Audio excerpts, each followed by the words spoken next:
साथियों, नमामि गंगे अभियान हो, जल जीवन मिशन हो, स्वच्छ भारत अभियान हो, ऐसे अनेक कार्यक्रम बीते 6 सालों के बड़े रिफॉर्म्स का हिस्सा है। ये ऐसे रिफॉर्म है जो सामान्य जन के जीवन में, सामाजिक व्यवस्था में हमेशा के लिए सार्थक बदलाव लाने में मददगार है। बीते 1-1.5 साल में तो इसमें और ज्यादा तेजी आई है। अभी जो संसद का सत्र खत्म हुआ है, इसमें देश की किसानों, श्रमिकों और देश के स्वास्थ्य से जुड़े बहुत बड़े बड़े सुधार किए गए हैं। इन सुधारों से देश का श्रमिक सशक्त होगा, देश का नौजवान सशक्त होगा, देश की महिलाएं सशक्त होगी, देश का किसान सशक्त होगा। लेकिन आज देश देख रहा है कि कैसे कुछ लोग सिर्फ विरोध के लिए विरोध कर रहे हैं। साथियों, अब से कुछ दिन पूर्व देश ने अपने किसानों को अनेक बंधनों से मुक्त किया है।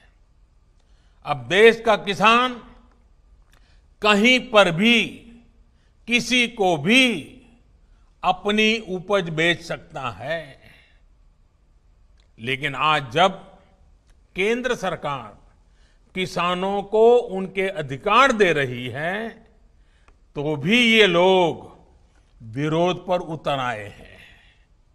ये लोग चाहते हैं कि देश का किसान खुले बाजार में अपनी उपज नहीं बेच पाए।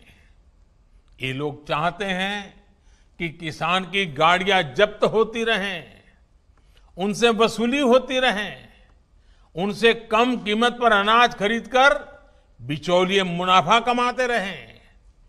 ये किसान की आजादी का विरोध कर रहे हैं। जिन सामानों की, उपकरणों की किसान पूजा करता है, उन्हें आग लगाकर ये लोग अब किसानों को अपमानित कर रहे हैं। साथियों, बरसों तक ये लोग कहते रहे एमएसपी लागू करेंगे, एमएसपी लागू करेंगे, लेकिन किया नहीं। एमएसपी लागू करने का काम स्वामीनाथन कमीशन की इच्छा के अनुसार हमारी ही सरकार ने किया। आज ये लोग एमएसपी पर ही किसानों में भ्रम फैला रहे हैं। देश में एमएसपी भी रहेगी और किसानों को कहीं पर भी अपनी उपज बेचने की आजादी भी रहेगी। लेकिन ये आजादी कुछ लोग बर्दाश्त नहीं कर पा रहे हैं। इनकी काली कमाई का एक और जरिया समाप्त हो गया है, इसलिए इन्हें परेशानी है।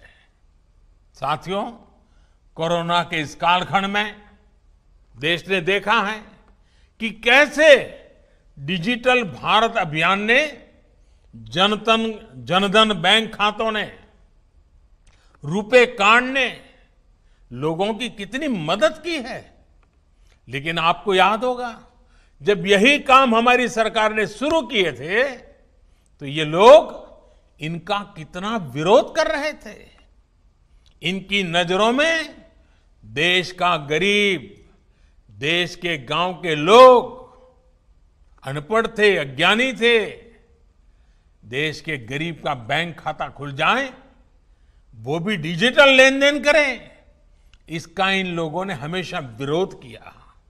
साथियों, देश ने ये भी देखा है कि जब वन नेशन वन टैक्स की बात आई, जीएसटी की बात आई, तो फिर ये लोग फिर विरोध करने के लिए मैदान में आ गए।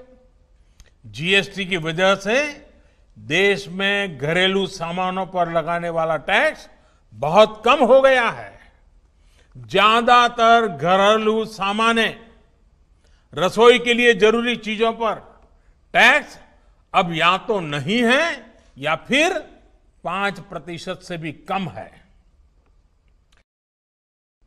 पहले इन्हीं चीजों पर ज्यादा टैक्स लगा करता था लोगों को अपनी जेब से ज्यादा पैसे खर्च करने पड़ते थे। लेकिन आप देखिए, इन लोगों को जीएसटी से भी परेशानी, ये उसका मजाक उड़ाते हैं, उसका विरोध करते हैं। साथियों, ये लोग न किसान के साथ है, न नौजवान के साथ, और न ही देश के वीर जवान के साथ।